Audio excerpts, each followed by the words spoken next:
Another day, another case. It was a trivial year. A little petty theft here, second-degree murder there. This looked to be just another domestic case. But this one was different.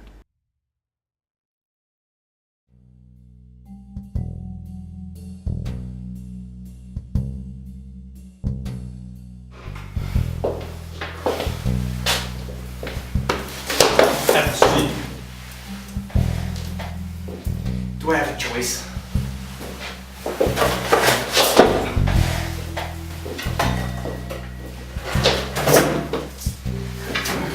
Well, now you don't. Why were you at the Golden Bridge area? Visiting an old friend.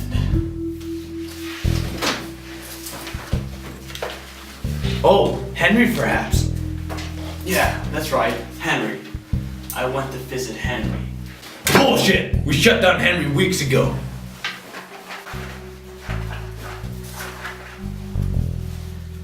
Detective, do you mind? Can I have a cigarette before you send me off to the big house? Fine.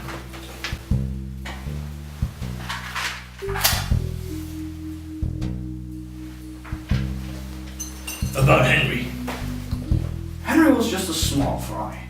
Nobody liked him. He was of insignificant existence. A lot of people depended on him, damn it. Now tell me the truth. Why were you at Bush Street?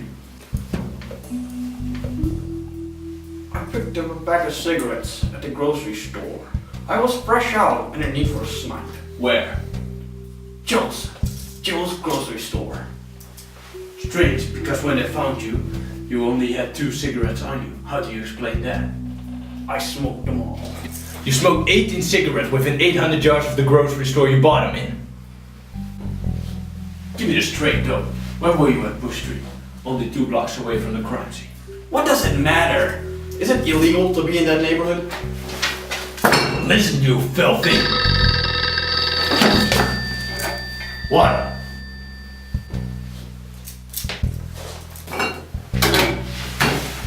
Wait, where are you going? Are you keeping me here? On what grounds?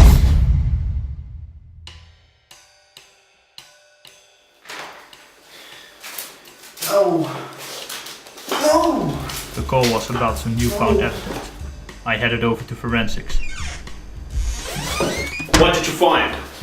Good, you're here. We found some new evidence. I know, that's why you called me here in the first place. So now on with it. Right.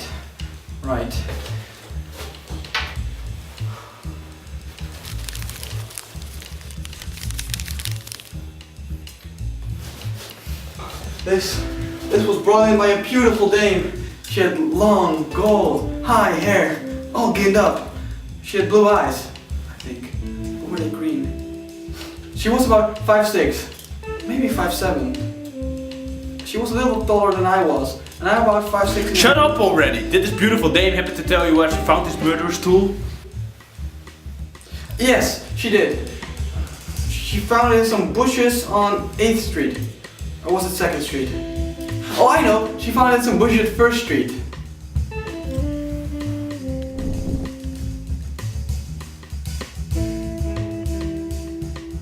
What is it? You know damn right what it is. Oh dear. What's the lady of yours, detective? Detective!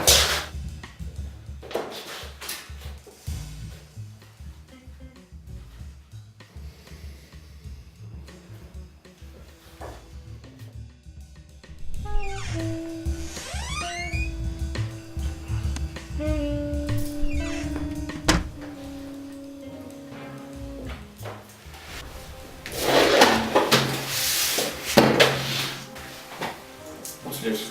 You tell me. Alright. I see a sad little man, a flatfoot, desperately trying to understand things that are so far beyond him. The picture, damn it! Look at the picture!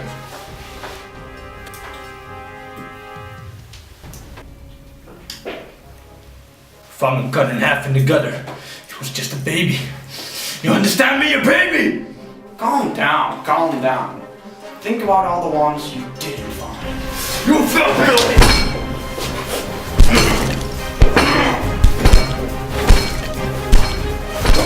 Calm down, detective! Calm down!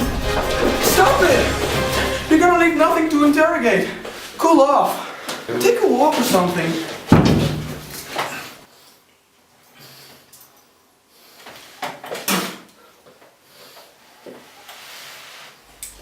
He was right. He was getting to me. Not having a challenge since my transfer made me lose my touch. I took a walk. A long walk. One of those walks you take when you need to clear your mind. It was cold out, but I pressed on. It felt like every step I took was a step in the wrong direction. I ended up on a street corner. It had become dark. The snow had fallen down on me. I don't know for how long I stood there. It felt like ages. Just when I was about to head off, I looked back. First Street. That's where the dame found the knife.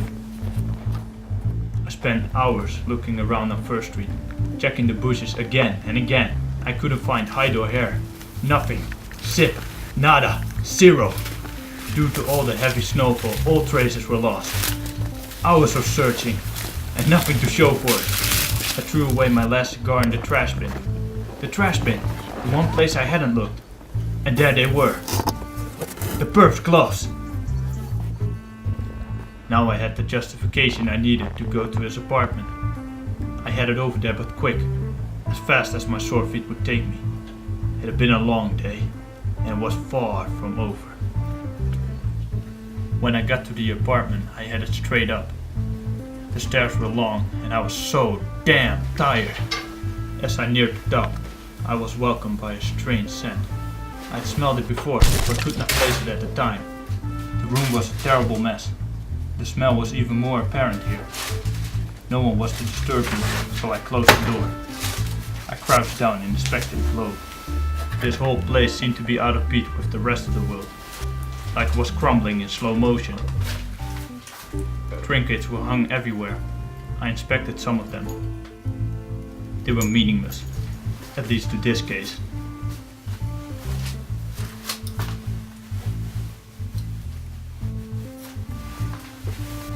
I switched on a light. The place reeked of bourbon, but there was still that smell I couldn't place. I poured myself a drink. God knows I needed one. I deserved one. 1927 bourbon. Ugh, what a bad year. As I walked over to the cabinet, I slowly began to realize there was order in this chaos. Upon opening the desk, I found a few bubble hats and a pocket watch. I opened a little drawer and found a few dollars. They were like pennies from heaven. He didn't need any money where he was going. To hell, I tell you, to hell! I found a log of his. It describes past crimes in detail, but it wasn't enough. I needed something to link him to this case and continue looking for more substantial proof.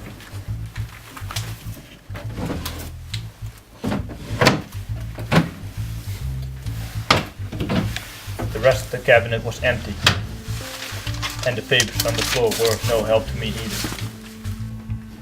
As I stood up, my hand slid past something. I knew what that was. This explained the smell, and now I was sure. I pushed away the cabinet. A hidden place. I found the source of the foul stench. It was disgusting, but just what I needed. But then, the mother lode.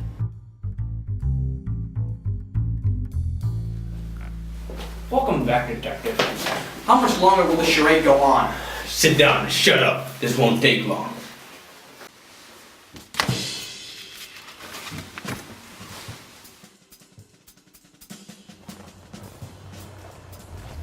We were out on a walk, down 5th Avenue, like a dog on the hunt.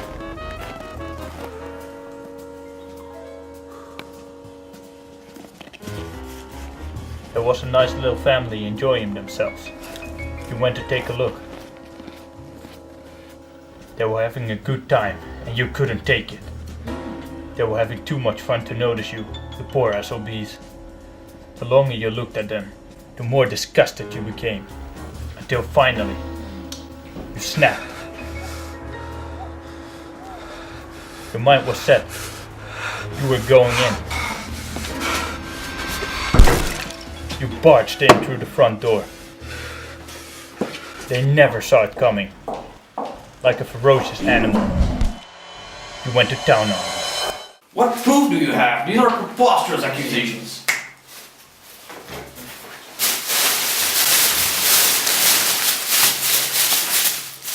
This proves nothing. Everybody could be collecting candy wrappers. Yeah, well, this was found at your home, along with this.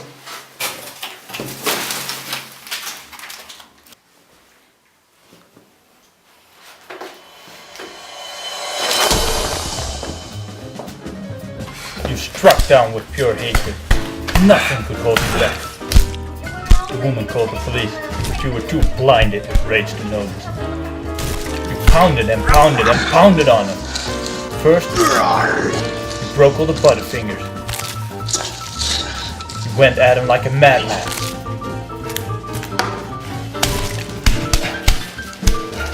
Then you punched through all the Kit Kats. All the build-up anger from your childhood spilled out at once. There was no stopping you. Everything had to be pulverized. You pulled, punched, stabbed and crushed them all. You mutilated them, almost beyond recognition.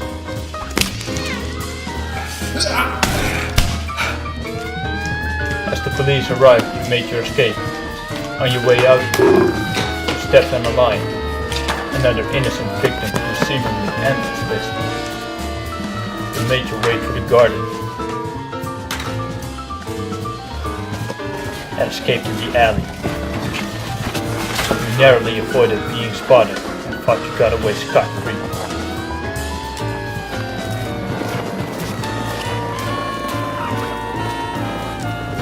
But you chucked your knife in the nearby bushes, a foolish mistake. You got rid of your snazzy glove, and you thought you got rid of your scent.